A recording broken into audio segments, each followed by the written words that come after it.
and a good late night Tuesday going into Wednesday. We're grateful to see everybody tonight. And we just got back in from Sevierville, Pigeon Forge about a half hour ago or so. We was at the Gospel Singing Convention. Grateful to have James Akers on the line with us. He's the only man I know that would stay up late to talk to an old Southerner like me. That's why I appreciate him. And I love him like a brother. I would say a father, but that would offend him. He's not old enough to be my dad yet. But it's good to see you on the line, buddy. You are the man of mans. How are you tonight on this late night Tuesday? About to be Wednesday morning already, isn't it? It's getting close. It's getting close, man. Well, listen, I wanted to get you in. We won't keep you long tonight, but I do want to get your thoughts on today at the UN, but more importantly, this Palestinian state issue, James, that has come to the forefront again. Yes. Of many, many nations, France, England. You're cutting out on me, Chris. I tell you what I'm going to do. Let me send you a link. Give me about 10 minutes, and I'm going to send you a link, and we'll get you on FaceTime audio, and that way it won't be cutting in. I'll just what I'll do. I'm going to do this right now. Hang on just a second. I'm going to call you on FaceTime. Okay, James? Okay. All right, buddy. Call you right back. All right, we're going to call him on FaceTime because we do have a issue. Let's see here. We're going to let's see here. We're gonna. That's what we'll do, and we'll cut off the thing there. There we go. Can you hear me, buddy? I can. Yeah, yes. Good. That's much better. That'll be over the internet. That won't cause us any problems. No, these nations, James, that are basically trying to form this Palestinian state, Trump really took them to task today at the UN. What was your thoughts on his performance? I thought he nailed it. I thought that he really was the leader of the free world today. It was refreshing to see it coming from a president again at the UN. What was your thoughts on that? Yeah, I just heard bits and pieces of it because I was out and away all day, and so but what I heard was that he sort of told them like it was. I was with somebody, a former student of mine today. We went to the ball game, and we were talking about all of this, and one of these days, an American president's going to have to say, we host you in this country.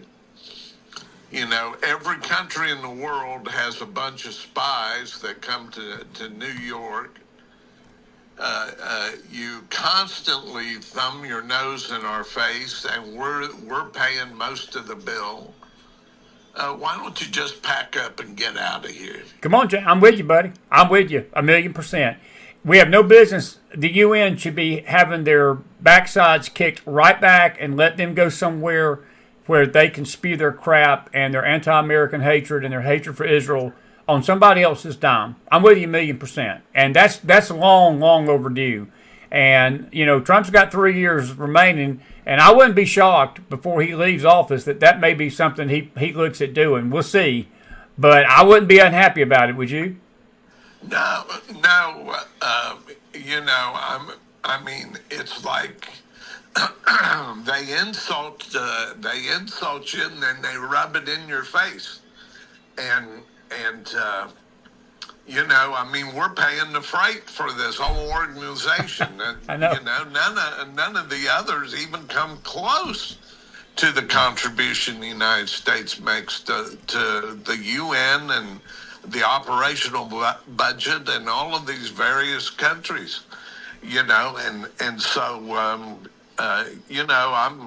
I'm thinking and I am hopeful that a conservative president follows Trump into office, and one day a president's just going to say enough is enough. We're pulling back the funding streams. You are a cesspool of spies, and you insult our country while you're here. just get out. Totally agree, buddy. Totally agree. Have you been surprised at this latest renewal push for Palestinian state? Where do you think this has come from? Because it's weird to me that, we hadn't heard about this in a few years, even though it's been under the surface. But France, Australia, Canada, and now Australia has joined, the government has, I'm speaking of the governments of these nations, they have joined the chorus in calling for this, that are basically the same people, James, that was responsible for October the 7th. And Trump reminded them of that today. He told Macron that to his face. He said, you cannot be calling for a Palestinian state after what happened on October the 7th. I mean, how can you be that stupid? Of course, these leaders take that as a challenge, I think, sometimes, how they can be that stupid. And I'll just leave it at that. But what's your thoughts on that? Yeah, no, I'm in total agreement. I think number one, the issue is wrong, and number two, the timing couldn't be worse. You still have hostages, for heaven's sakes, and to for anybody to be blind to the fact that a Palestinian state means a Hamas terrorist state in the Middle East, to me is just, how blind can you be? Oh, you can be blind. We talked about this morning on the Bible study. We were talking about Psalms 2, about why the heathen rage and why the people imagine a vain thing, and the kings of this earth have basically set themselves against the Lord's anointed, and they have said, cast off the bands. And James, I'm telling you, I am seeing I don't know if it's a spirit. Maybe it is a spirit. Maybe it's spirits. I'm speaking spiritually right now. I think there is a haze, there's a fog that has descended upon the masses of the world. I'm not just talking about our country. I'm talking about the entire world right now. It is pushing Israel. There's two things going on. Israel is being pushed to closer isolation, to bring her ultimately back to God. And number two, the hatred for Israel, that is the catalyst for this, is increasing. And there is absolutely some of the most, I'll mention a few of these after I let you go tonight, because we got some videos to talk about with Charlie Kirk. And there's been so much crazy talk in the days following his death, basically claiming that Israel was behind it and just stuff like that. And I just see that this is a spiritual war over the nations, and we should not be that shocked at what we hear and what we see going on. No, it's in my mind, I know there are a ton of people that disagree with me, but in my mind, it's just a clear case of spiritual blindness. And we as believers shouldn't be surprised at that. I mean, the Bible clearly says that things are going to trend this direction, toward the end. And what it doesn't say is the role of the United States. And I think that the United States has to make a decision whether it's going to stand with Israel or it's not. And the rest of the world is just going to peel away. And the real kicker is that all of them think they are, many of them think that they are pursuing sort of a common sense approach to the Middle East, and it seems like, from my perspective, it just seems like it always comes at the expense of Israel. Israel is always the one to go beyond the pale and make gestures to keep this sort of non-existent idea of peace in the Middle East alive. Well, none of these Arab countries are putting any sort of pressure on Hamas or any of these terrorist regimes, and the result is that Israel has had to eliminate them. All of these terrorist groups that want to push them into the sea one by one. And the question is, looking forward and down the road in the future, and with perhaps in the future you can postulate a lukewarm United States backing on things, how long Israel's going to have the economic and military prowess to do that, and when they will just sort of, as the Bible sort of indicates, they're going to be alone and they have nobody to count on. That's where they're headed. But God. Exactly. But God. And that's where this entire situation is leading, and only then will they start to see the light, and that the Messiah that they crucified. It's only then that they're going to wake up to that spiritual reality. But until then, they are going to rely on their own strength, and it's only going to be when that strength no longer will keep all the forces at bay, and God is going to have to directly intervene in terms of the people He loves. Absolutely. That's beautifully said. That's the way James Akers put. No, I think James Akers should be amen. I'm in the amen corner. I think that's as beautifully said as I've heard it. Did you see the elevator stopping today? You realize the Secret Service, by the way, I'm glad I'm going to bring up a couple of things I want to get your take on. I'm sure you heard of the elevator stopping today, and also the teleprompter going out. The teleprompter going out didn't bother me. The elevator did, and I tell you why. Because there was a post, I understand, Greg Gutfeld said it tonight, that 2 days ago there were UN staffers that were joking about the way they would keep Trump from getting in front of the podium was to make everything stop.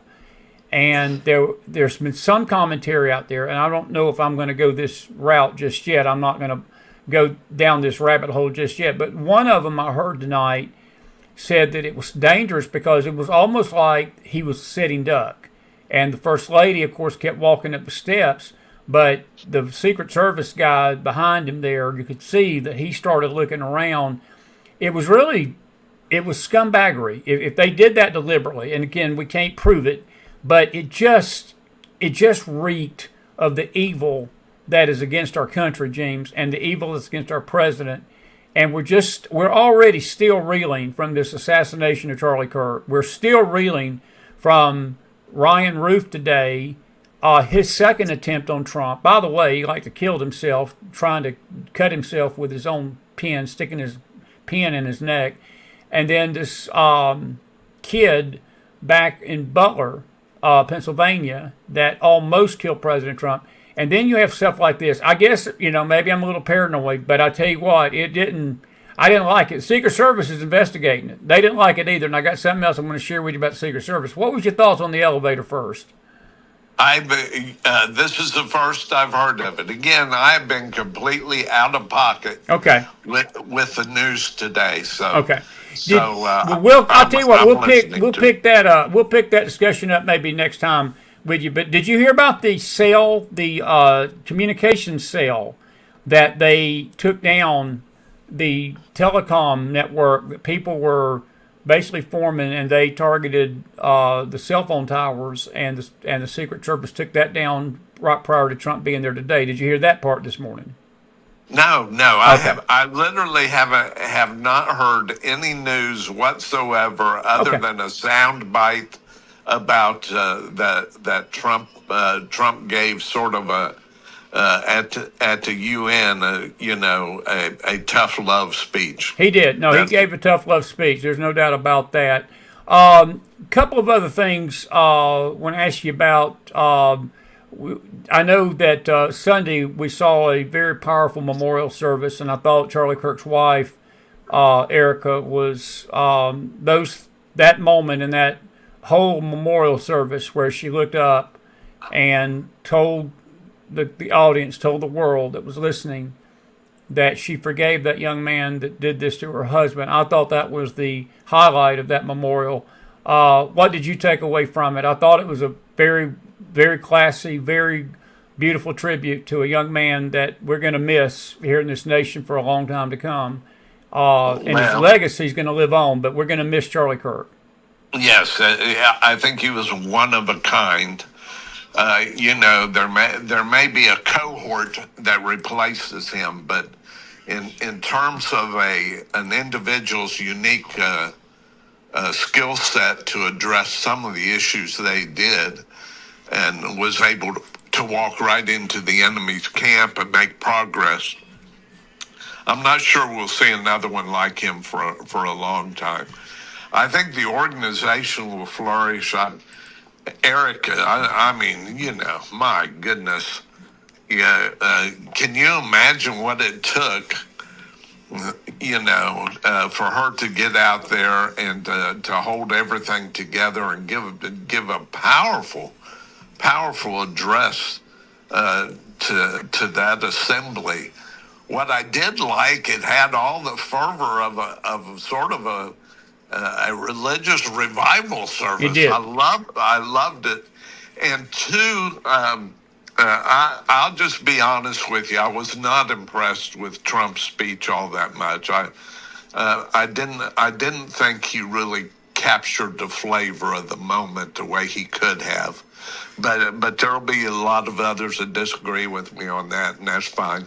No, I'm going to actually agree with you a little bit. I felt like, and I've had mixed. I've had mixed results. People have said it was great. Others said it was just Trump. But overall, I have to say, I felt like you're right that there was just some things that he said that was just not the place to bring it up. Wisdom would have had him. He had a press conference. He could have held a press conference on Monday morning. And it ultimately was about the autism Tylenol tie. And again, we were honoring this kid. That could have waited. But, that's just Trump. And I think we've all come to realize President Trump's President Trump. We love him. But Trump's Trump. I mean, that's just, that's the way you can say it.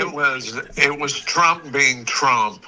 But Trump being Trump, he needed to be sort of more consoling and more presidential probably there. But Trump is Trump. You take what you get. But I'll tell you, too, that completely impressed me with I think they captured the tenor of the moment, and that their remarks hit the bullseye. And one was Tulsi Gabbard. I thought she did a tremendous job. And the second one was Marco Rubio. Yes. I think the way he addressed that, the way he captured the spirit of the moment, I was completely impressed with his address and with his talk or speech or however it's labeled these days. But I came away impressed with those two much more than any of the other speakers. I want to, and I'm with you on Marco. In fact, I felt like Marco Rubio gave as good a presentation of the gospel, better than most preachers do in this country, to be frank with you. He was concise and compassionate, and I even made the statement last night that if the people would have believed that message and accepted what he said, the world would have been saved instantly Sunday afternoon, because he gave a gospel message. I'm with you there. We've had some violent threats, James. Let me change course on you a little bit. Kristi Noem got threatened, it seemed, veiled threats by Gavin Newsom this week about the ICE stuff. Keith Olbermann, the former ESPN jerk, went after Scott Jennings of CNN. There have been veiled threats to Trump. The left keeps telling us that this is both sides. This issue of hate is both sides. I vehemently disagree. Even after this Kirk assassination, they have not let up on this threatening rhetoric, and it's stirring the pot. And granted, I know that the right is not perfect, but we are not calling for the assassination of people on the left and calling for things to be said. And when Gavin Newsom did what he did, Christy Young, we got the video we're going to play in a minute, she basically said her kids were calling her worried about her because they saw it. And Newsom was out there saying, Christy, you're going to have a bad day today. You're welcome, America. I mean, that's a veiled threat. That's a threat to me. I mean, that after in the atmosphere that we were in, that is a threat. What's your thoughts on all this rhetoric, James? It's not letting up, and the media's not helping because they're just stoking the flames every night. They stoked it tonight. They stoked it last night. They're not letting up. No, they have too much to lose. They've completely invested themselves in the left and the rhetoric of the left. And when that has proved bankrupt, and you have the example of this young man that proved everything was bankrupt, they don't know how to respond, so they just respond with the same old. And then there's always what drives me crazy is this false sense of moral equivalency. Yes.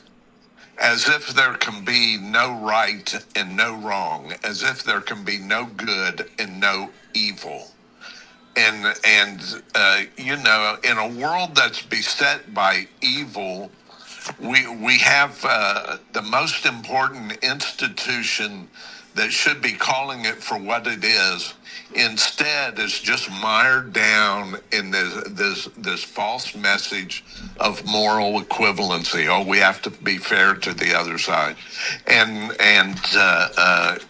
even more than fair to the other side in almost every situation. And so, I sort of see that for what it is.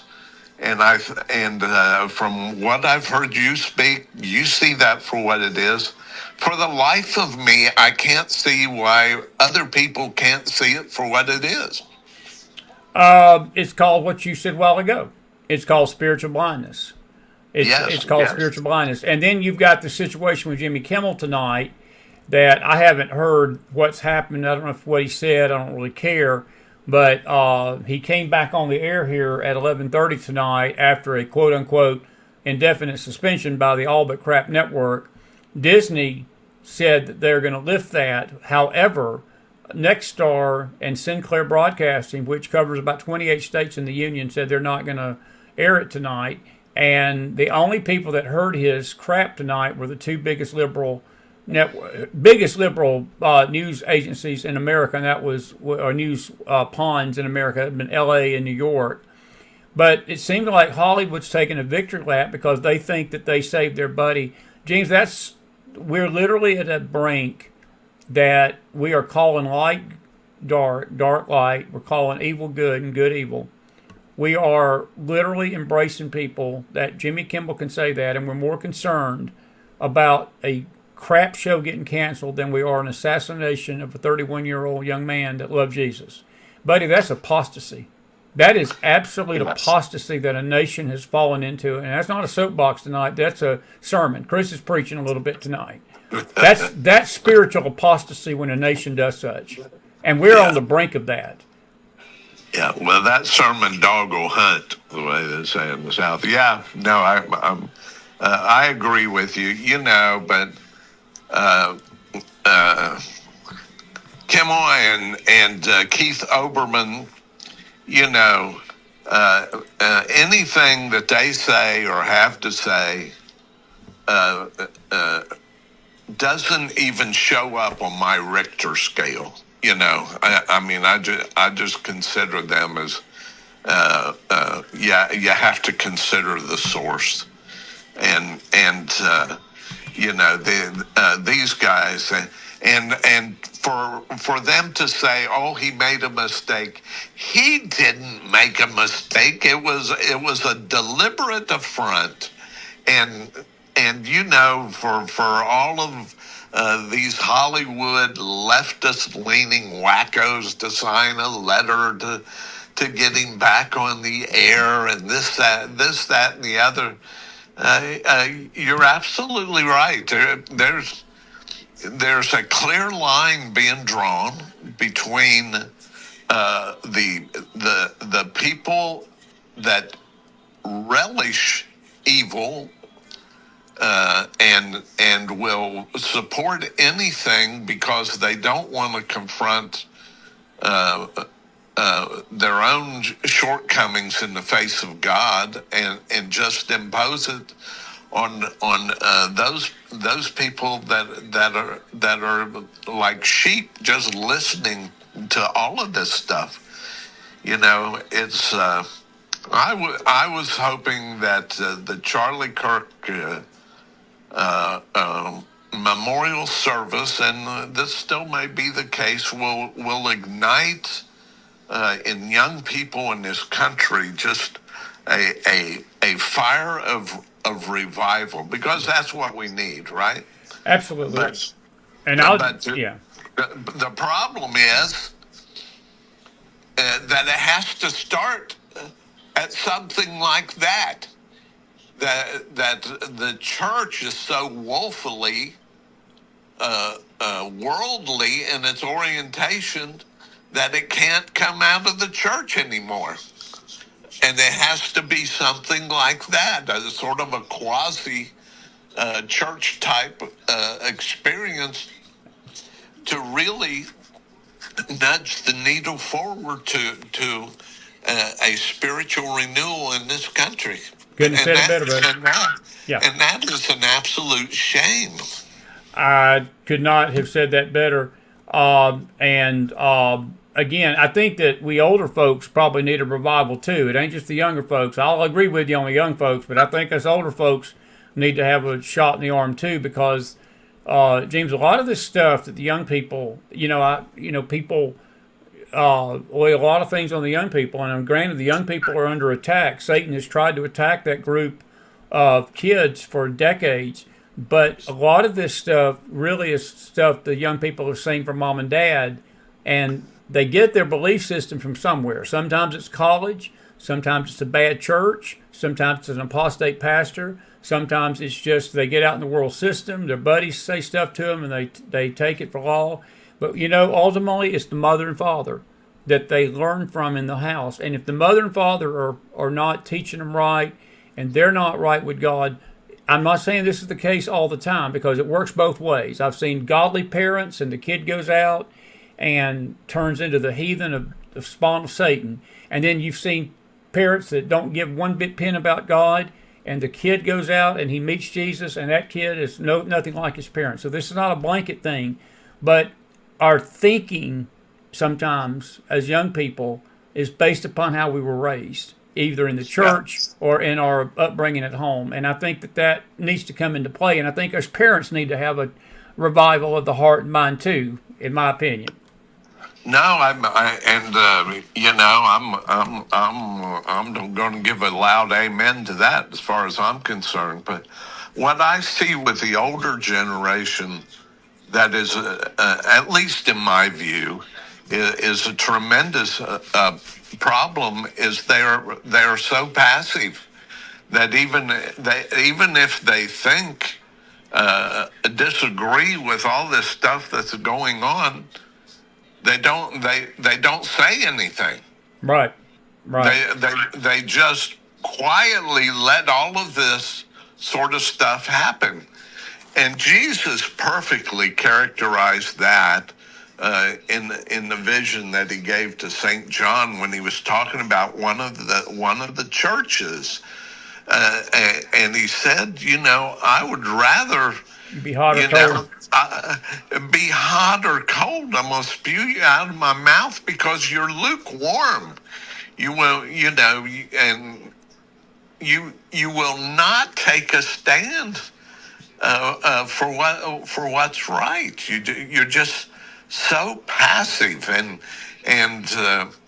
even in conservative circles, we have seen over and over and over again that people get elected by people that want them to go to Washington and represent them in a certain way, and they get inside that beltway and they dip and they drink the Kool-Aid of power, and they become so passive and refuse to take a stand for the very things that the people elected them to do. And it's this, passivity that bothers me most. It's like, all of this stuff is just thrown in people's faces, and they just like sort of turn their back and ho hum it and don't take a stand. Amen, buddy. Amen. No, I couldn't say any better. Right. I'm sorry. After midnight here, I've crawled up on my soapbox. No, it's all right, man. Hey, this is Late Show. We got the adults in the house, so you can crawl up on your soapbox. What did you? I don't know. Did you hear about the? I know you've been out of pocket today, but the suspect Ruth. I'll let you go off of this because we're going to continue to follow this Palestinian state issue and deal with it. I'm sure it's going to be on the burner. But coming back to more domestic issues, the suspect in President Trump's second assassination attempt was found guilty today on all counts. And in the process, when he heard the judge read the verdict, he took a pen, evidently, James, and tried to kill himself. He tried to jab his own throat. The daughter has gone out there, and she was just cussing and saying all sorts of profanity outside, saying that the media's lied about her daddy, I guess, and she was blaming Trump. And, look, the dad had mental problems. There's no doubt about it. This man was not right in the head. But, he represented himself, and the judge had just had enough. And these people are demon possessed, James. There is such a demon. There is demons among us right now. And I go back to what I said a while ago about this hatred. And I mean, unless America comes back to God, I think this darkness is going to get more and more pronounced. I think it's going to get more pronounced either way. But we as Christian believers need to realize that the devil has declared all-out war on us. It's not like that's new. It's not like I'm saying that just happened yesterday, because it didn't just happen yesterday. Satan has always hated God, and he's always hated Christ, and he's always hated those who follow Christ. And Jesus is good has told us that if they hated him, they're going to hate us. But I think that we have seen over the last 6 months, man, some dark things that have hit this country, and we had better come to grips with the fact that those things are not going to stop happening. They're just not. No, and it's the same trajectory that the culture in the Old Testament, as they absorbed these idols and refused to act in a way that was worthy of their high calling to God. That all of these things started to beset their culture, and it reads just like out of our newspapers today, and there is a blindness to the reality of evil. Yes, there are some things that are just evil. The Apostle Paul in the last part of Ephesians says our battles is against these dark powers, not flesh and blood, exactly. Not flesh and blood, but spiritual wickedness in high places, and we have become so smart and so liberated in our theologies that we completely discard the reality of evil. We have other explanations for it. We have all sorts of psychological explanations for it, and the most obvious one, that there is a tangible evil, we totally ignore in our modern age, and we do so to our detriment. We do, buddy. We do. Well, man, listen, we're going to let you go. It's 12:30. I want to thank you for staying up with me. You are a friend of friends. I'll be in touch with you tomorrow about our fellowship Thursday. There's some weather issues I may call you about tomorrow. We'll talk about. But listen, I do want you to know we appreciate you. I'm going to give you a few minutes to wrap us up. And do you think that this thing with Israel is being timed deliberately? Do you see anything? Do you want to share with the audience what your friend told you about the European thing? I've almost forgot about that. You said you had a friend tell you that that they had heard a report. Did you get any confirmation on that report about Europe? I have not been able to verify it or confirm it, but my friend told me that several of the countries, there have been all of these Russian intrusions. Yes. Into Danish airspace, into Finnish airspace, into Polish airspace, and that the countries of the EU, especially the eastern flank, that faces Russia, that they have sent a message to their hospitals to be ready for mass casualty events. And I tell you what, if that is even partially true, it should shake us to the core, because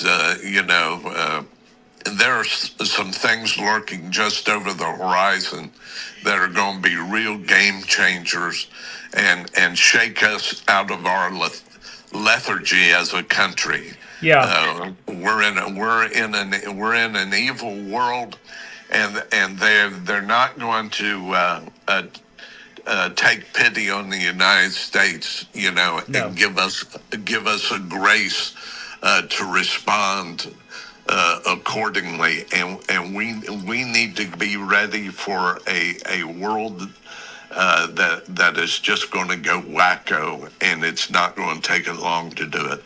I know, buddy. Did you hear Laura Loomer, again, this was a few days ago, she said that her sources were telling her that there had been somewhat of a mass casualty event planned by a lot of Muslim extremists here in our country this past weekend, because the Jewish New Year, of course, was last night. It's over now, and then the next thing is the Yom Kippur celebration or commemoration on Tishri the 10th, which is basically 10 days from now. But had you heard any whiff of that there was something brewing in our own nation? Because your text to me yesterday was new. I knew that the Russians had invaded the airspace of those three nations. I didn't know about the countries believing that. But have you heard anything about our nation? Anything about America itself? No, just sort of these secondhand reports that you have heard, Okay. that terrorist groups are planning sort of a coordinated mass casualty type event in several large cities in this country, and I haven't seen any verification of that either. So. Well, I think it just goes to say that we need to be vigilant and and sober right Yes. now. Buddy, you've been Yes. a great interview tonight. Again, I appreciate you, and I hope you had a great day today. And I will be in touch with you tomorrow, man, and get some rest, and I'll have you back on soon. And thank you for being a frequent and most educational and great guest on the McFiles every week. I appreciate your insights. I really do. Well, thank you, Chris, and it's always an honor for me to speak with you and your audience, and I just hold what you're doing in the highest regard, and I've told you that, and I'll tell you that again. Appreciate you, buddy. Get some rest, man. I'll talk to you soon. Have a good night, man. Thank you. Bye-bye. Good night. James Akers, everybody. That is our late night buddy. Grateful to him for being with us tonight. And we got to play video. I've got some videos I want to share with you. I'm going to take your questions. It's 12:30. We're going to try to stay to keep another 30 minutes or so. For those of you that don't know, Russia has President Trump addressed it today. He was asked by a reporter, should the NATO forces shoot that plane down, shoot those planes down if Russia does it again? And he said, absolutely they do. And Russia's playing a dangerous game of, pardon the pun, Russian roulette. And I think we used to call it chicken when we were younger, when, you know, two people are going head on and one of them has to move out of the way first unless you have a collision. And this dangerous game of chicken that the Russians are going to play, folks, is going to keep doing it, and somebody's going to actually get hurt and killed, and something's going to happen, and all hell's going to break loose then. And that's the only word I know to use. All HE double toothpicks for the children in the house. But I'm just saying, it's a dangerous thing that we need to monitor. I want to come over to my screen because we got some videos. I want to play Jesse Waters tonight. He had a really good summary of, and we'll take your questions in just a minute, but Jesse Waters had a summary tonight of what happened at the UN today, and yes, it was an escalator that Trump and Melania were walking up, and it stopped, and Jesse had a take on this today. Before I play Jesse's take, this is Trump's reaction to it all. You got to love our president. I swear, you got to love him. He said this to the UN in their face, and let me get the volume off of this so you can hear it. This is President Trump today telling the UN what he got out of his trip up there, and rotate. Daddy's not happy. He came to the UN. Hang on just a second. That's Jesse. We're going to play that in a minute. That's not the one I want to play. Give me the clip with Trump himself. Where is that clip? That's Jesse. This is Trump himself talking. Roll the tape. I ended 7 wars, dealt with the leaders of each and every one of these countries, and never even received a phone call from the United Nations offering to help in finalizing the deal. All I got from the United Nations was an escalator that on the way up stopped right in the middle. If the First Lady wasn't in great shape, she would have fallen. But she's in great shape. We're both in good shape. We both stood. And then a teleprompter that didn't work. These are the 2 things I got from the United Nations, a bad escalator and a bad teleprompter. Yep. Thank you very much. Yep, and that's Trump, and he's exactly right. And Corey says we're paying 22%. I don't doubt that. That's 21.99999% too much. We shouldn't be paying jack crap to him. But here's Jesse's take on this, and Trump wasn't happy today. Jesse put it in better perspective. Roll the tape. Daddy's not happy. He came to the UN today, and it was a total mess. Everything was broken. The escalators weren't even working. Trump and Melania were riding it up, and it just stopped. The First Lady lost her balance a bit, but steadied herself, thankfully, and then marched to the top. She could have been hurt. And the president looked over at the press and knew something was up. At first, we thought the escalator just malfunctioned, but then, so did the teleprompter. I don't mind making the speech without a teleprompter, because the teleprompter is not working. I feel very happy to be up here with you nevertheless, and that way you speak more from the heart. I can only say that whoever's operating this teleprompter is in big trouble. Trump says the UN is just lucky that Melania is in great shape. All I got from the United Nations was an escalator that on the way up stopped right in the middle. If the First Lady wasn't in great shape, she would have fallen. But she's in great shape. We're both in good shape. We both stood. And then a teleprompter that didn't work. These are the 2 things I got from the United Nations, a bad escalator and a bad teleprompter. Thank you very much. And by the way, it's working now. It just went on. Thank you. I think I should just do it the other way. It's easier. Coincidence or sabotage? The UN tried to blame Trump.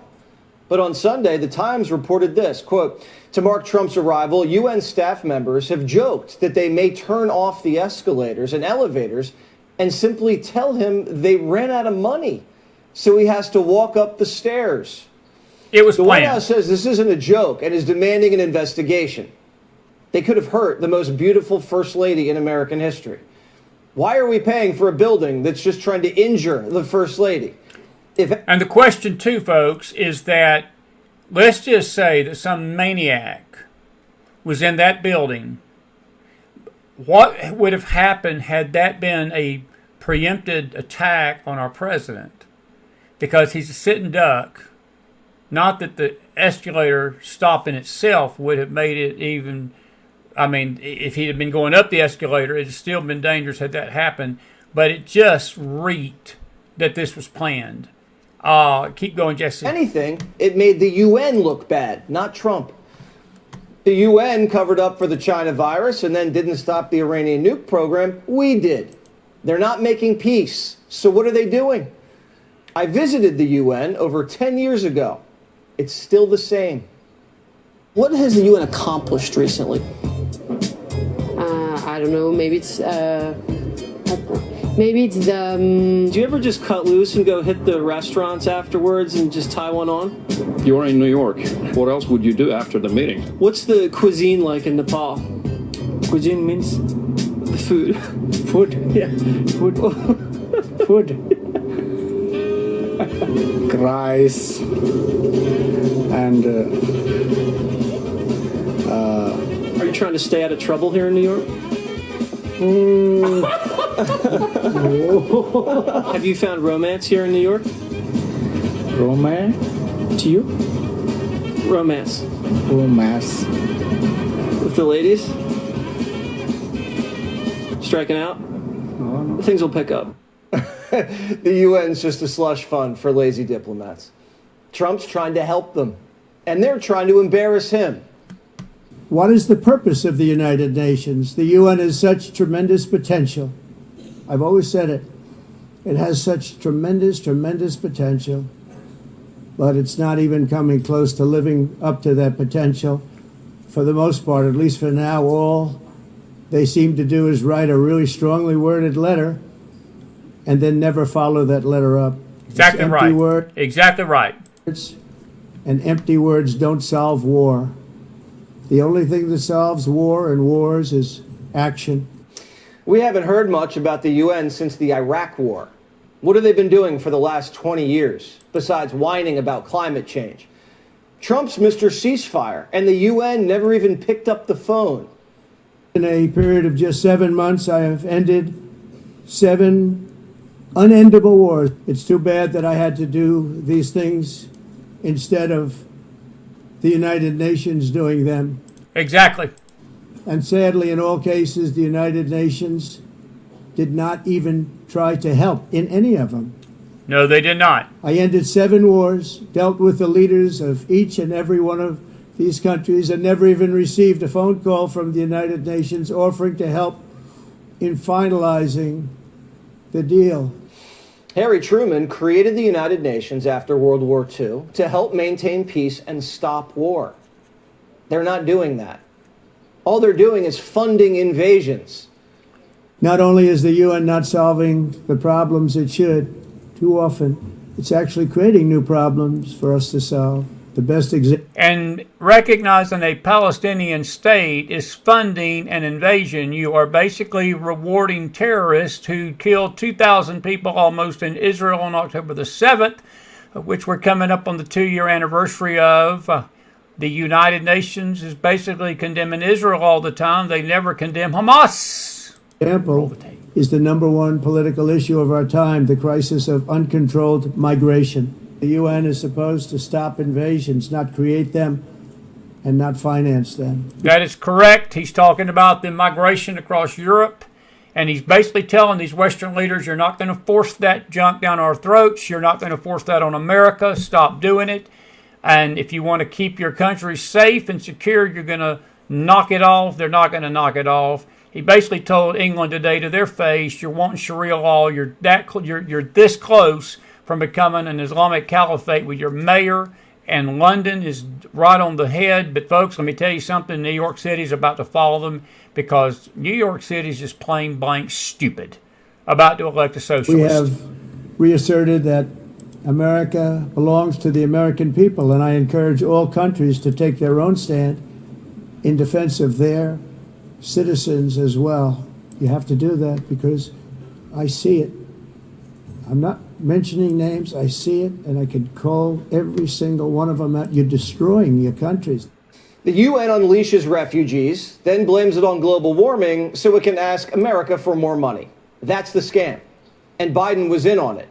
He kept our border open and then gave the UN $1 billion to stop global warming. The Europeans are in the same boat as the big guy. Europe is in serious trouble.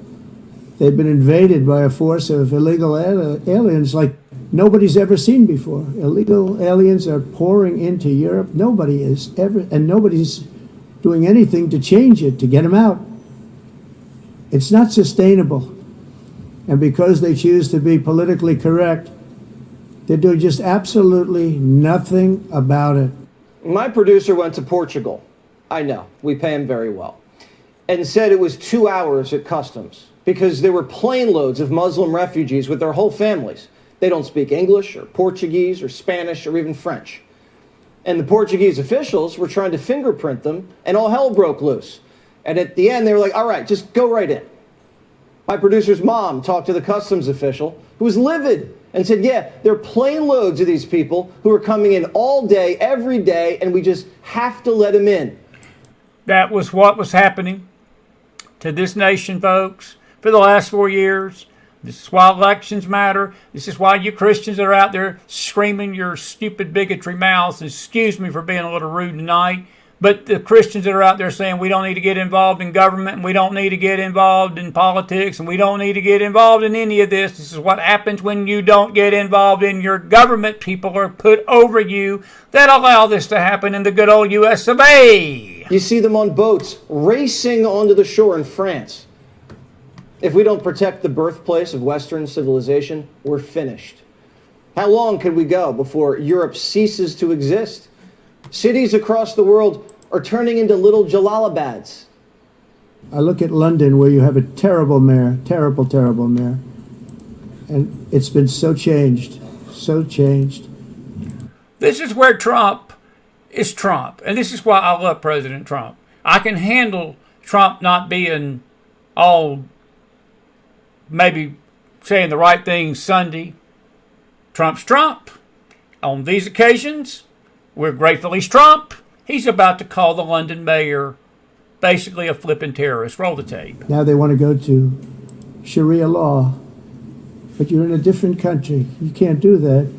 The UN's been telling us it doesn't matter because we're all going to die. The executive director of the United Nations Environmental Program predicted that by the year 2000, climate change would cause a global catastrophe. He said that it will be irreversible as any nuclear holocaust would be. This is what they said at the United Nations. What happened? Here we are. All of these predictions made by the United Nations and many others, often for bad reasons, were wrong. They were made by stupid people that have cost their countries fortunes. The world hasn't ended, but they did end fossil fuels. Everybody went green and then went, oops, this doesn't work. Germany went full Al Gore with windmills and solar panels. They paid China billions for it. It was such a disaster, they went back to buying Russian oil. China laughed their way to the bank. They had the green market cornered and robbed the West blind. And to make it worse, unvetted foreigners are sucking up the rest of the resources. Trump said, I told you so. It's time to end the failed experiment of open borders. You have to end it now. See, I can tell you. I'm really good at this stuff. Your countries are going to hell. If you don't get away from this green scam, your country is going to fail. And I'm really good at predicting things, you know. They actually said during the campaign, they had a hat the best-selling hat. Trump was right about everything. And I don't say that in a braggadocious way, but it's true. Don't you just love the President of the United States that he doesn't say this in some podunk holler backwoods town of America. He gets on the stage of the world's biggest group of leaders and tells the UN to their face, I told you so, and Trump was right about everything. You just gotta love our president. This is what I voted for, folks. This is what I voted for. I've been right about everything. We're handing the world the MAGA model. Stop the green stuff, close the borders, and make money, not war. It worked here, and it'll work there. You have a choice. Kill your culture and your currency, or use a little common sense. Then everybody can get a job, get married, have babies, go to church, and go on vacation, and give a little back.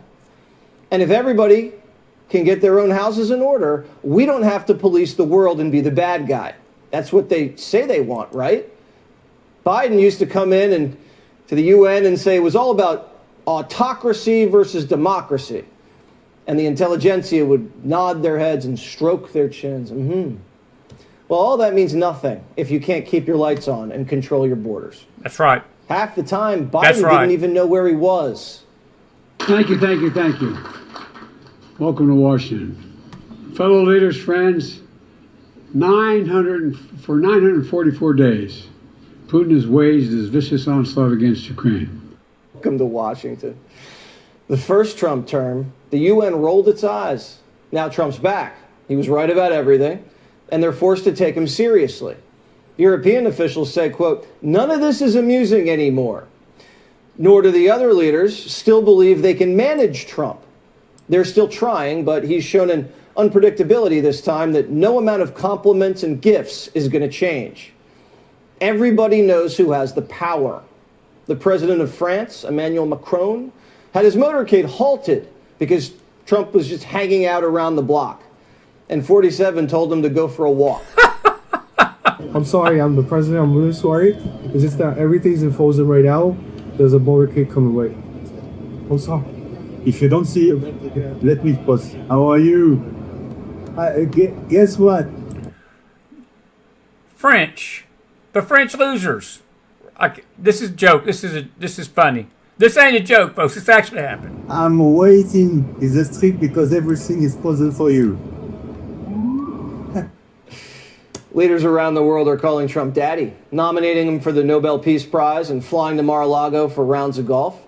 Trump even got Zelensky to put on a suit at the White House and at the UN. A big shift is happening. Fox News alert.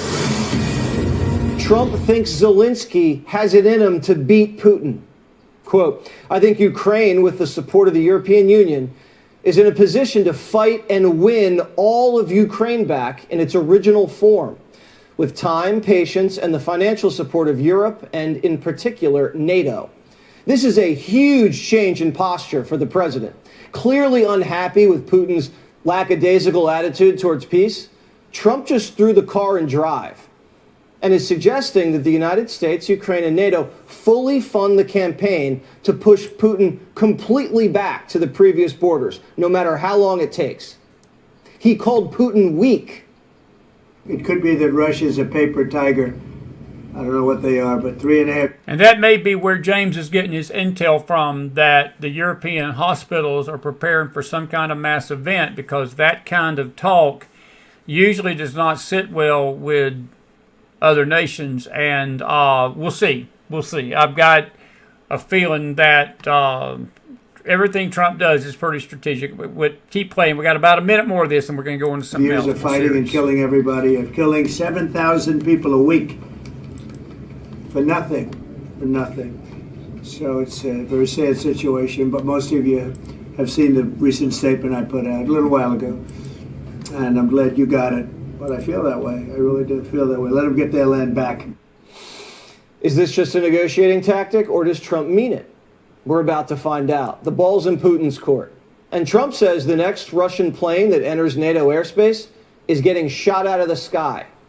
Mr. President, do you think that NATO countries should shoot down Russian aircraft if they enter their airspace?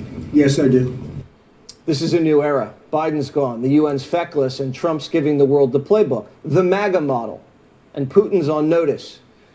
If the Charlie Kirk assassination taught us anything, it's to be clear, bold, and unafraid.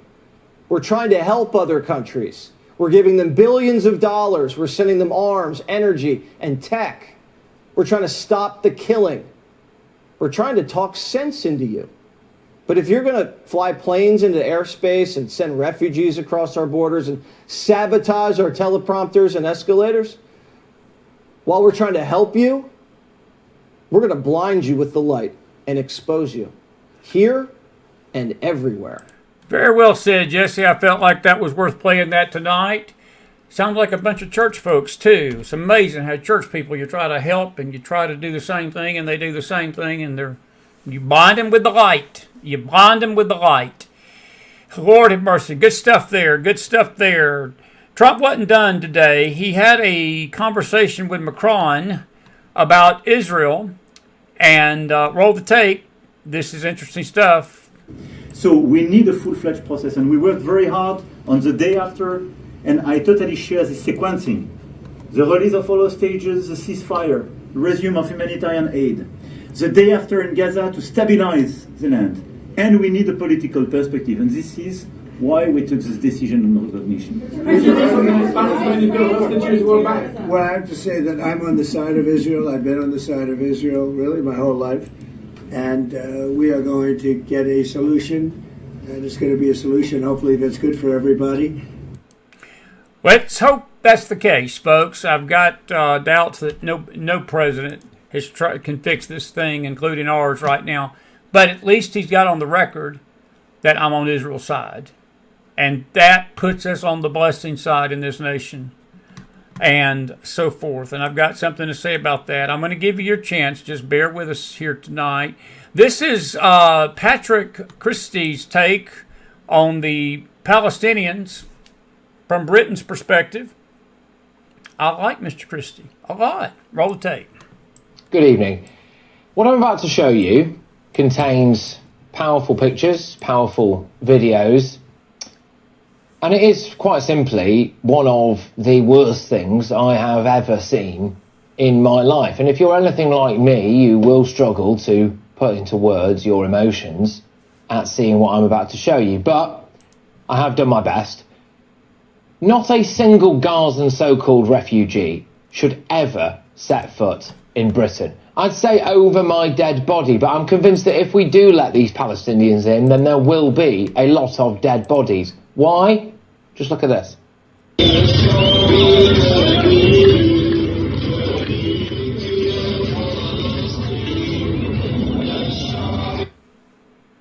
Today, Hamas dug up and paraded the coffins carrying the bodies of Jewish babies and their mother. How did these poor, oppressed, lovely Palestinians react?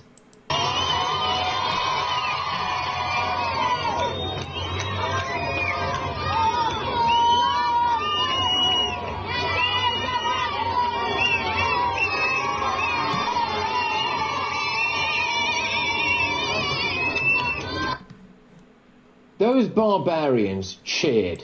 They celebrated the fact that Hamas murdered Jewish babies. And look at this.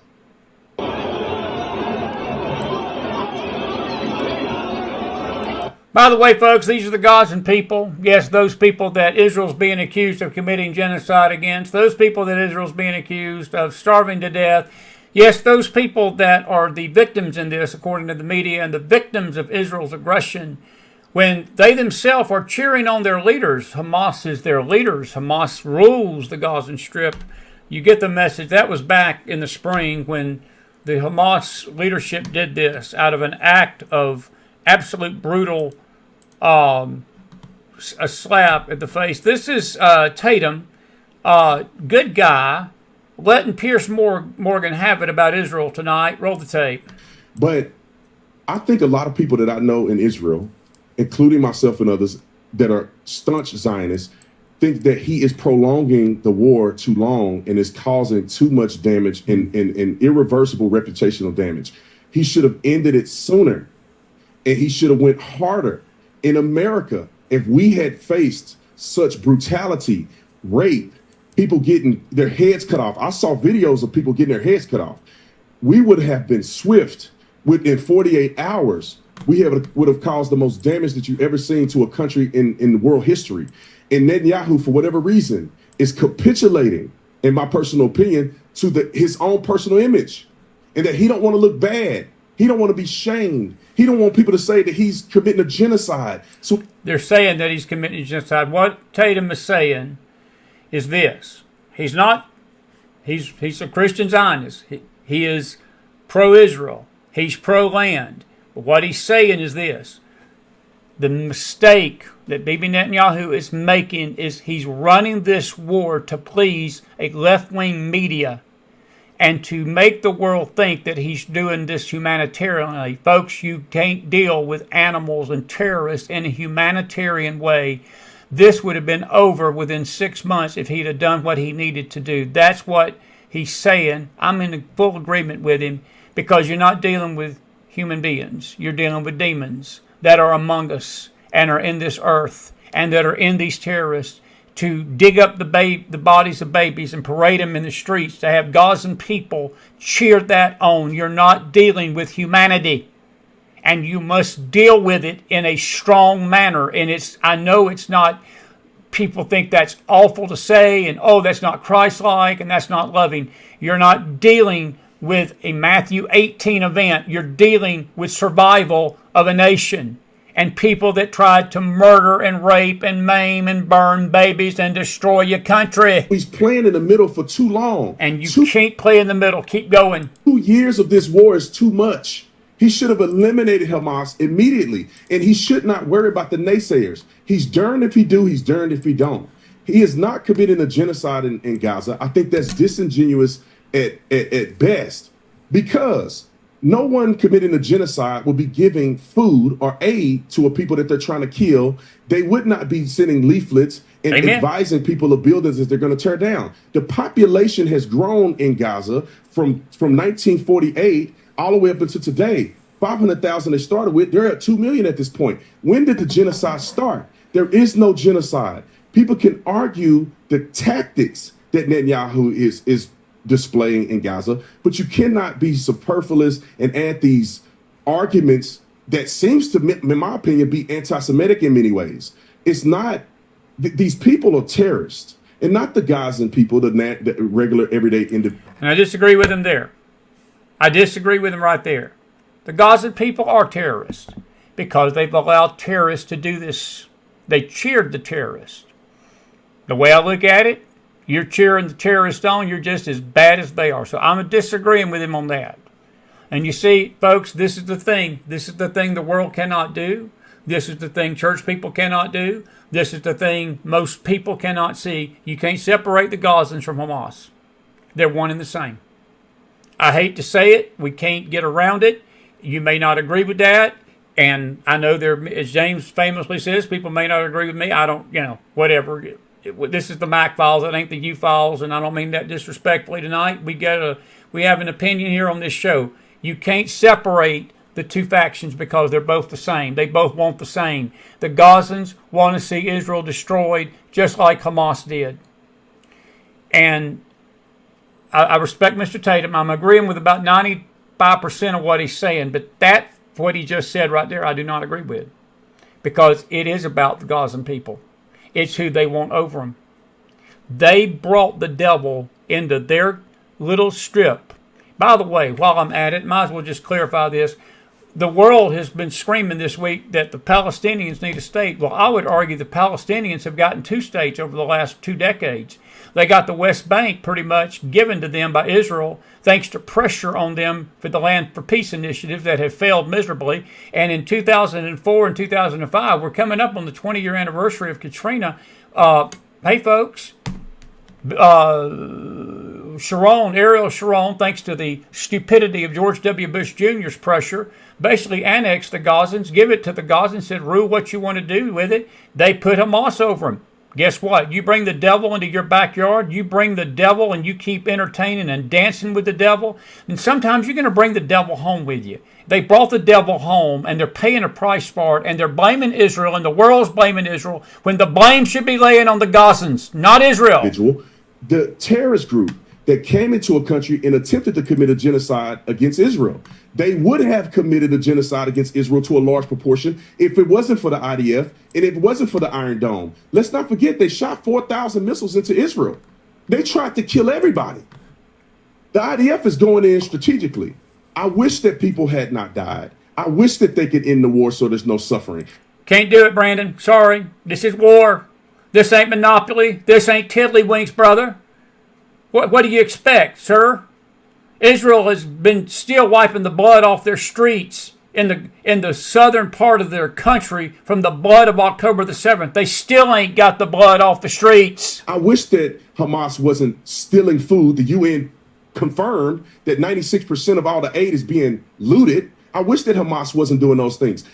It wouldn't do for me to be on Piers Morgan program because I wouldn't be so diplomatic. Wish that Hamas would take the approach of Israel, which means when the rockets... You can't expect the devil to do that, Brandon. Go flying into Israel, the people go into bomb shelters. When rockets go flying into Gaza, the terrorists go into bomb shelters, and they make their people stay above ground. Agreed. To be the blunt force of what they receive in a war that they started for no reason. Hamas knew they could never beat the IDF in Israel. Why did they start the war? Why did they initiate conflict? Why did they rape people and do things like that and videotape it? Well, simply put, and I don't know who the guy sleeping there on the other side of Piers is. Simply put, Brandon, they're full of the devil. How about that? And they're full of Jewish hate, Brandon. How about that? Sort of easy. That's a softball toss. People ask why they did it. They're terrorists. They hate Israel, like the world hates Israel. They're not oppressed people. They're not under some climate change was blamed on this, all sorts of things. Give me a break. Give me a break. All righty.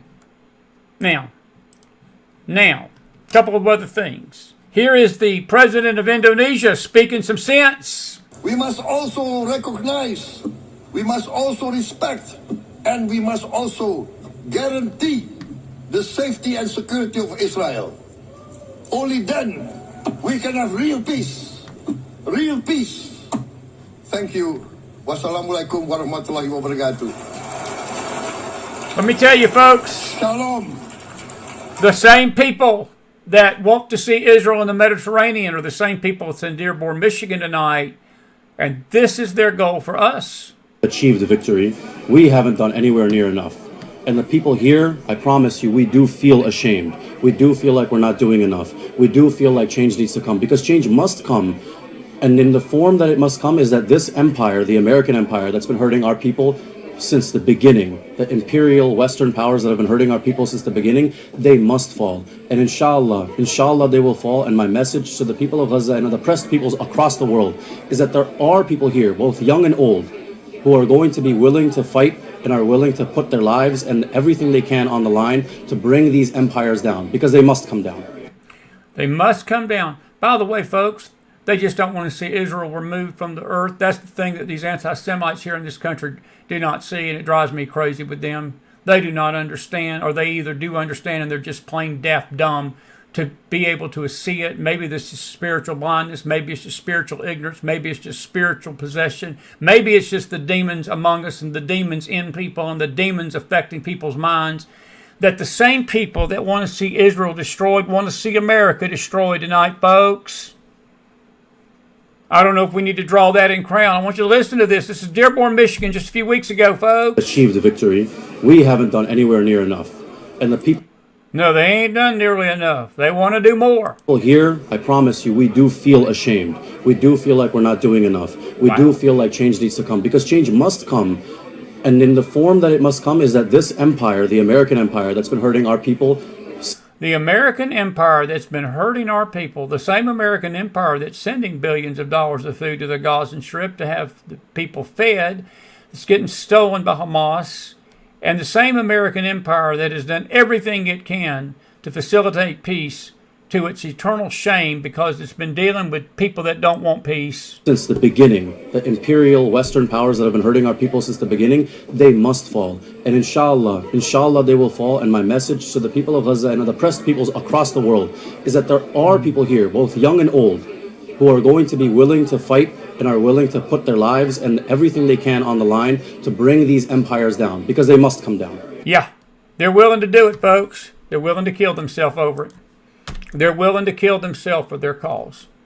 We can't even get people to stand up with their mouth for our cause, let alone give up their life for it. All righty. Let's see here. I'm going to just show a couple of things, and then we're going to talk about Charlie Kirk tonight, because there's a disturbing thing that I'm going to, if you'll give me about another 10 minutes or so, it's about an hour and 18. I'm still going to take your questions, but I want to go to our news wire. Megyn Kelly today, there has been, I want to just say this, and I'm about to open a can of worms, I'm afraid, but that's all right. It is a McFile late night, Tuesday night into Wednesday, and we won't be back on the news till Thursday because Wednesday's our faith day. So might as well get my money's worth in here tonight. There's been some of the most asinine, absolute anti-Semitic, absolute insane, deranged, backwoods, demonic things posted about this idea that Israel has somehow or another controlled the Kirks, that Israel is behind his killing, that Israel somehow is controlling Erica tonight, that there was a story that, let me just put it like this, I'm trying to find that post, maybe it's this right here about the 150 million. Let me play this video and then I'll say what I got to say about this. Who used to work for the Iran-backed newspaper Al Akbar. This is a post that the journalist behind this report, one of the journalists, was accusing Bibi Netanyahu of offering $150 million to Charlie Kirk is Max Blumenthal, a man who used to work for the Iran-backed newspaper Ali Akbar in Beirut. This was the 16th. This was just 8 days ago, 6 days ago, and contributed to Al Jazeera. Why is it that every time we track down a lie, we end up finding people connected to Qatar or Iran are behind it? And this is blood libel. Now, I want you to remember this. This has to do a little bit what Megyn Kelly's about to share here in a minute. This is, where's my video? This is Voli Valek. This is Charlie Kirk's best friend. He is one of the leaders at Turning Point, and he is about to dismantle all of these lies by Candace Owens, by Tucker Carlson, who doubled down today, and he claimed that he was not trying to be anti-Semitic at Kirk's memorial. I don't know why the Kirks are so friendly to Tucker. To me, he is as vile as any of them. I mean, I know my brother ain't going to agree with that, and that's okay. I'm not a big fan of Tucker Carlson, just be honest with you. I think that he has been bitten. Matt Gaetz is another one that has posted vile anti-Semitic stuff, accusing Israel of everything. Marjorie Taylor Greene, and they're tearing into the Israeli government, they're tearing into the state of Israel, they're tearing into the nation, and they are saying all these things, and Candace Owens the worst, and Candace Owens might need to, she's got, I think, more fish to fry right now, because she's about to get her show not only sued, but she's probably going to lose everything she's got because of the Macron situation. I'll leave that alone for right now. But this is Volek trying to set the record straight. Roll the tape. Charlie's position on Israel was very clear. I like them more than I like Hamas. I just wish I was free to criticize Israel and not be labeled an anti-Semite, because I can criticize my own government and not be called anti-American. Right. But why do I have more freedom to do, that and not criticize, a foreign government? And he was really upset that there was this sort of clampdown on the freedom of expression, the freedom of ideas, free speech when it came to a foreign government. And I will say this, he felt like he had earned the right as a friend of the Jewish people over the years and all of the things that he had done.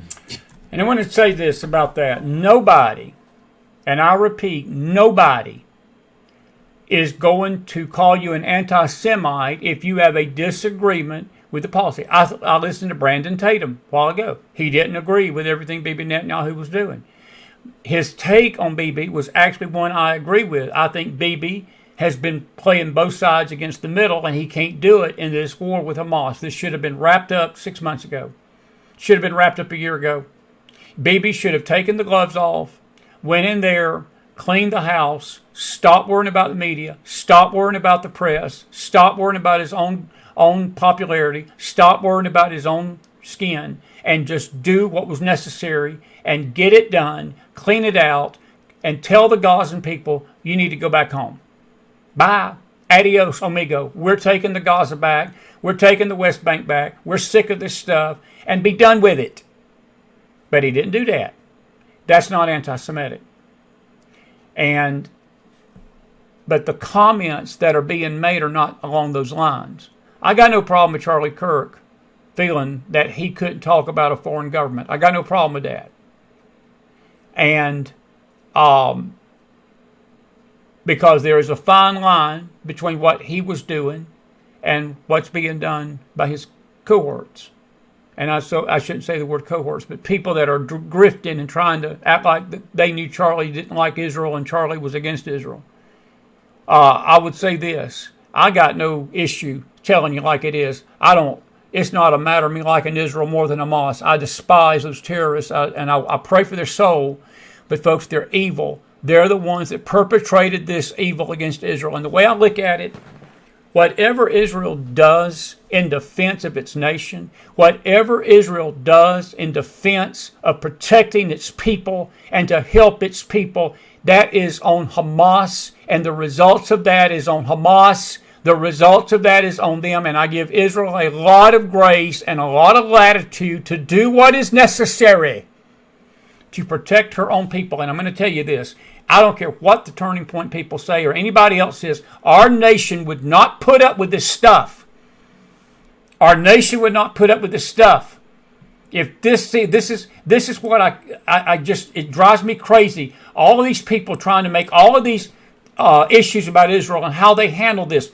We were not attacked like they were on October the 7th. And we sit back in our smug, self-righteous, bigoted, anti-Semitic rants, and we complain about the way Israel has handled this, and we don't know what we would have done as a country if this would have been done to us. They've had to deal with this, and as I said, they're still cleaning the blood up off of their communities from it 2 years later. Roll the tape. He felt like his bona fides in that respect were unassailable, and that he should have the freedom to say, hey, it's time to end the war. Hey, it's time to stop the killing. But, when with Tucker, for example, we took some pushback, we lost some donors. And what's interesting is it wasn't necessarily Jewish donors, although that's a misconception about Turning Point's funding base, by the way, it's not a whole lot of Jewish donors. It's just not. There was always, I saw the comments online like, oh, the Jewish shekels or something it's all this gross stuff. It just wasn't true. What he's referring to is the fact that people were paying money to control Turning Point from the Jewish nation, they believed. And then you add another element of this crap that's out there that even claimed Israel was part of the group that they had paid the killer money to kill Kirk and to control Erica. And now they got their claws, and this is all coming from all of this social media influenced darling crowd. And it isn't true. But we did lose, one in particular towards the end that was frustrating. There's this great clip when we were in Myrtle Beach, and he got asked if, from somebody in the audience, if he was going to, debate Candace or, disavow Tucker. And Charlie's answer I thought was amazing. I remember he came off stage. He was like, "Do you like that one?" And I was like, he would always ask that for reassurance. Yeah. He always loved like, "Did you see that? Did you really listen? Yeah. Do I look good? Was that a good clip? Do you think that would go viral?" Yeah. And I remember saying like, "Yeah, I thought it was amazing. It was morally so crystal clear." And he basically said, "I don't appreciate being morally blackmailed." And and every time people would say that to him, he would dig his heels in. It's like, well, maybe Tucker's going to give 2 speeches now to Amfest. Yeah. Or maybe I'll invite so-and-so. That was one thing, like, Charlie and I I relate to him so much is that him and I both do that, where we don't like being told what to do. Oh, I've noticed that before. Yeah, I know. Yeah, Andrew, I'm like, oh, there's so many things that we could talk about. How many times that Andrew and Charlie have had to put out fires for me that I've started. But like, yeah, when I'm told I can't do something, it's like, well, I'm going to do it even harder then. That's just my personality. Charlie is very much the same way. I think that's the key. It's like Charlie was a friend of the Jewish people and a friend of Israel. Did he have opinions about the prosecution of the war, he thought their PR was abysmal, thought they were doing more harm than good in many ways for their own cause. So all of those things were true, and he was upset that he couldn't express those things freely without all of this pressure coming down on the organization. He has a lot of great Jewish friends, and and some people that maybe some not so good ones, right? But I think it's just a nuanced thing. Was Charlie offered $150 million from Israel? As far as I know, no. I had never heard anything like that. Everyone I've asked has said the same thing. And by the way, just for what it's worth, it doesn't matter the amount that would have been coming down. We would have said no. And there's evidence that is true. Turning Point does not. Charlie would not accept foreign money. Exactly. We only took American money. Yeah. There was money sent to us, like practically in multiple instances where they're trying to cram it down our bank account. And we said no. We canceled like money wires and things. No foreign money, and also no handouts from the government. During the pandemic, 100%. He refused to do mass layoffs that everybody else in the country was doing. Said no to the whatever that check was. What was that they were handing out? Stimulus check. Yeah, the PPE loans, right? I always get PPP and PPE mixed up. But yeah, but it was a big. And that's the end of that. They talk about the PP, and I'll leave it there. I got a few thoughts on that. This is Jillian Michaels today. I'm going to play this out. This clip is actually Julia Michaels. There's a little language warning coming up. She's not going to be too kind. About a 4-minute clip. And we're going to wrap this up here in a minute because I got a few things to say, and then we're going to used to work for the Iran newspaper Al Akbar in Beirut and contributed to Al Jazeera. Why is it every time we track down a lie, we end up finding people connected to Qatar or Iran? There's no proof this ever happened. None. Wait, how does that debunk the fact that... he just read it. Where's your proof that $150 million was offered from Bibi Netanyahu? No, I'm referring... Where is the proof? Please do not get... No, because I didn't want to cover this. See, this is the left. The lady on the left is... Wait a minute, and she's getting upset, the Jillian's getting upset. She says, where's the proof? And all of a sudden, well, don't argue with us. They put the lie out there. That's the left. They put this crap out there. That's what slanderous people do. They put stuff out there.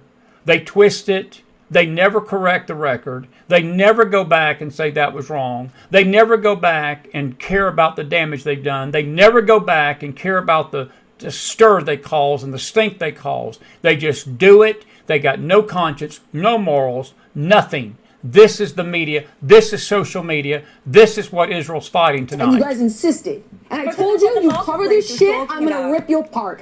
Where is the proof? We're not that saying that it Netanyahu We're really offered not Charlie saying that it $150 million. Jillian, so we're not. So what we're reporting on is now people in the marketplace, what they're saying. This is a discussion that's happening literally everywhere. We would be remiss if we didn't cover it to debunk it. This conversation. It's over a week. It's still pretty prevalent. Is a week old. It's still going on, Jillian. Okay, well, nevertheless, where is the proof that actually Jillian, happened? I just said, according to this guy's reporting. See, ain't that just lovely? According to this guy's reporting, and which is bullshit. See, they're trying to make it out that because the guy reported it and it's out there, that it's true. She's only getting him to ask. She's asking the question, folks. What proof do you got? You got no proof. You got no proof. Mm-hmm. You got he was none. offered $150 million. Okay, that wasn't was also corroborated by Candace. It was corroborated by Candace, and not only that, by Nick, and also okay, because that's listen. I like Candace. I don't. People from his own team have said he has not seen her in years. And yet last year they were on tour together. Last year they were on tour together. Wait, if you want to talk about people on his team, this is getting on my nerves. She got up and walked off after that. It's getting on my nerves. Good Lord, mercy. Good grief. Good grief. Bottom line, folks. By the way, Ben Shapiro got pulled into this. Are you taking over Turning Point USA? That is the biggest load of bullshit I've ever heard in my entire life. Truly. As soon as Charlie was shot, we reached out to Andrew and to the rest of the team here, and we said, what do you need? Let us put everything at your disposal. Yeah. Literally everything. Like we put our talent at the disposal of TP USA. We put our support staff at the disposal of TP USA. We put monetary resources behind TP USA because we believe in what Charlie believed in, and we believe in what TP USA does and is going to continue to do on into the future. X is an incredibly stupid and bad place. And again, people need to touch. Ben Shapiro was asked whether he was taking over. He's not. Folks, listen to me. Cleo's making a great point. I love Charlie Kirk. I believe the young man did a great thing for our country. But this should tell you what the devil's trying to do. A week, 2 weeks almost after his death, 2 weeks tomorrow, the devil's already at work, sowing lies and sowing things. And isn't it amazing tonight that all of this still comes back down to Israel? That Israel is the linchpin. Israel is the plumb line. Israel is the line in the sand. Even with the Charlie Kirk assassination.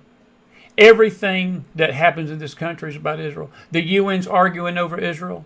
The right's arguing over Israel. The left is arguing over Israel. People are blaming Israel for everything. The sun not coming up right tomorrow. Blaming Israel for Chris's hat being on backwards or something. Blaming Israel for everything. And yeah, I'm with Cleo 1,000,000%. I love Charlie Kirk. I didn't agree with all his opinions. He's a warrior for Christ. I'm a warrior for Christ. People don't agree with all my opinions. It's all right. You don't have to. But I will tell you this. This is a concentrated effort. And I want to play this by Megan. I'm going to pick this up Thursday night. We're going to have Leslie Millwee. She sent me this. And I want you to see this, and we got to let it go at this. I'm going to take your questions here in a minute. But this is an update. I know we talked about this. We actually talked about this in a few weeks ago, and I'm going to just touch on it briefly tonight before I leave you, and then we're going to call it a night. I'm out of time. But Megyn Kelly reported, the Gateway pundit reported it actually, but Jason, somebody had already sent this to me. Maybe it was Cleo. And our friends up in Salem, Massachusetts sent this to me as well. The Gateway pundit reported in the days before Charlie Kirk's assassination that the far-left website Jezebel, what a name, hired witches to put a hex on Kirk. Megyn Kelly has a shocking and downright creepy update on this. According to Kelly, Charlie and Erica heard about this before Charlie was killed and were genuinely rattled by the news, especially Erica. Being Christians, they believed this was a genuine threat and had a friend come over to pray with them for Charlie's protection. She also shares that people associated with the hexing were impatient for the spell to work. It was an act of pure evil. Now, I'm going to, let's see, this is roughly about 3. I'm going to save this clip for Thursday night, but we're going to talk about this more. The witch made a promise on August 23rd that you will see the first results within 2 to 3 weeks. That was 18 days before Charlie was killed. She told the readers she placed her first spell on Xe to make everyone hate him and wondered how long would it take to kick in. The witch servicing her on Xe had contacted her and asked if she would like to amplify the energetic support of the spell for an extra $50. She did. She had to provide Kirk's date of birth for accuracy. The witch performed her. She had performed the hex, and it was successful. Jezebel wanted to know when they would be getting results, and that's what was said. That is from Megyn Kelly, and as Megan notes, even if you're a non-believer, why would you do such? It's not only playing with fire, it's an exercise in pure evil. And it is an exercise in pure evil, folks. There was evil behind this. I told my dear friend I had dinner with Randy Shelnut tonight and saw Chris Allman. I would have much rather talked about the convention tonight. We'll talk about it Thursday night a little bit more. We had a great time tonight with the gospel singing people. And I have to come back to this crap and report all this stuff. But I'm saying this to you as a warning tonight, folks. I'm saying this to us all as a warning. The devil is among us. The demons are among us. Hate is among us still. Yes, there are good things happening as a result of Charlie Kirk's death. But don't be lulled to sleep thinking that there is not efforts to bring all of this crumbling down. And it's a shame that people are grifting and making all sorts of accusations, making all sorts of claims, and saying all of this stuff just to get likes and shares, when we really should be honoring the man's life by serving Christ and keeping our focus above. It's pathetic. It's pathetic that Christians engage in this kind of stuff, so-called. You could think what you want to think tonight. Even his assistant, I didn't agree with some of the things he was saying, to be frank with you, but he's got his right to his opinion, and he said what he believed Charlie believed, and we'll take his word for it. But I will tell you this, folks, this was not some show. This was not some kind of thing to be bragging about. Well, did that sound morally clear? Look, the fact of the matter is there were evil forces that were released on this country. I told Leslie Milwee this. She's going to be our guest Thursday night late. Leslie and I talked today, and I told her, I said, Leslie, this was a high-level attack. This was a high-level witchcraft attack on Charlie Kirk and his family. And sadly, it succeeded. God allowed it. For whatever reason, God allowed it. And these same high-level forces, folks, are not done. They're not done. And that's what made me, it really disturbed me today. When that escalator event happened at the UN today, look, there could have been 10 million things that could have went bad at that second. And we need to be praying for our president. We need to be praying for our leaders. We need to be praying for the Christian community. We need to be praying for people of faith. And we need to stop acting like petulant 5th grade children in a playground slinging mud at each other. These social media people that are doing this stuff, and these social media people are going to be held to an account like they've never been held to an account before at a judgment of Almighty God for the damage that they've done to people's faith in doing this stuff, for the damage they've done to people's belief system, for the damage they've done to truth, and the damage they've done to this country and dividing it even further. They're going to be held to an account. We got far bigger problems on our hands tonight, neighbor. And as James Akers says, if what this individual told him was true, we had better all be getting our act together and getting sober real quick and be vigilant and understand that this world that we're living in is going to get much more violent and much more intense, and some of that is going to likely come to these shores. Because demons are among us. Demons are among us. Demons are among us. This is the spiritual battle over our nation. Bear, it is. It is.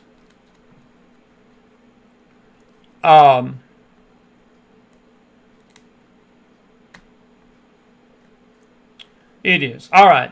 You've got 5 minutes. You've got 5 minutes, folks. What you got to say?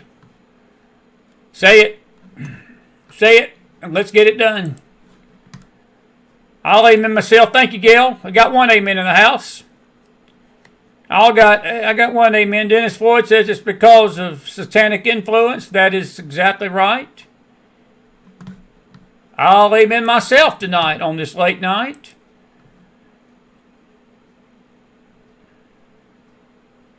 And Ziggy, I don't know what exactly you're saying, that Trump is at the top of the line for taking the blame for everything. Perhaps. Cleo's comment, I didn't read the whole comment. She said, with respect to his memory, he was wrong about President Trump bombing Iran's nuclear site. He was a faithful servant for Christ, a martyr. But all of his opinions were not perfect, and that's well said. That's a fair statement. That's a fair statement.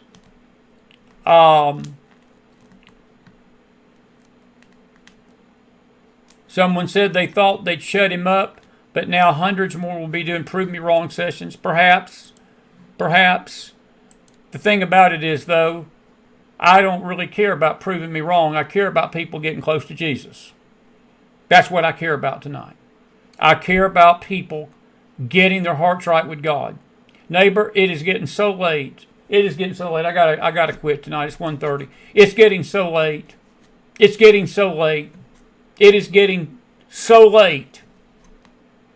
It is getting late, neighbor. Jesus is at the door. By the way, the rapture didn't occur yesterday. So all the rapture nincompoops out there that were predicting Jesus was coming last night, I guess they're not going to go back out now and apologize for any of that. You won't see any apologies. I was getting ready to come on the show, and there's somebody on X tonight saying, well, now the rapture is going to happen at the end of the year. Not yesterday. We were wrong, but just wait. It's going to be at the end of the year now. So people are still out there stating crazy stuff about the rapture of the church. And you know how we feel on the rapture, folks. We're rapture people around here. We believe Jesus is coming for the church at any second.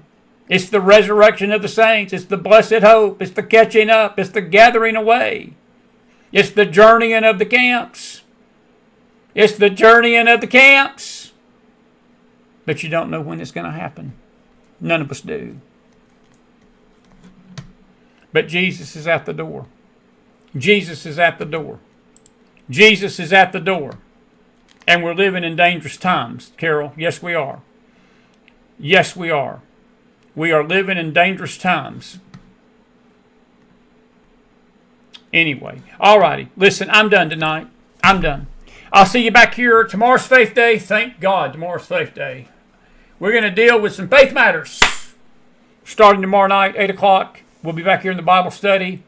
And then Thursday, things are sort of changing right now. Some weather issues may keep me from not being with you Thursday. We may actually be with you Thursday. Definitely be with you late Thursday night. Leslie Millwee, we're going to talk about the situation with the witches and the spiritual warfare over Charlie Kirk and some of this other stuff, folks. I'm disgusted. I'm going to just go on record and tell you, folks, now I'm totally disgusted at the rhetoric on our side. I expect the left to do the crazy stuff they do, and I expect the left to be as vile as can be, and I expect the left to celebrate Kirk's assassination. That's what I expect. I don't expect anything differently.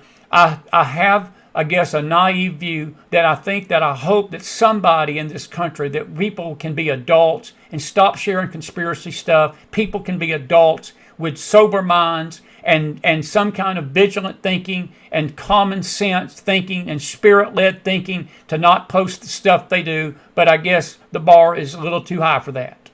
So maybe I need to do what my brother says and just lower my expectations. It's disgusting. It's disgusting what's coming out of the mouths of those that claim they know God. It's absolutely pathetic. The kid ain't even in the grave 2 weeks, and you've got all this confusion and all of this warfare and all of this division in his own camp. That's the devil, folks. That's Satan. That's satanic. God is not the author of confusion. God is not the author of confusion. God is not the author of confusion. He never has been, and he never will be. And I'll leave it at that. I'll be back here tomorrow night. Tomorrow morning first. Chris has been in a wired up mood the last few nights. Woo! I got my wind back tonight. I was a little tired last night, but I wasn't tired tonight. So, these opinions are mine. We appreciate you joining us, and we thank you for supporting our show. And we love you, regardless of whether you agree with us or not. But what we said, we said. Have a good night, everybody. Be blessed out there, and I will see you back here tomorrow on our face side. Actually, today, later on today, because it is 1:30 in the morning in the east. Have a good night, everybody. Be blessed.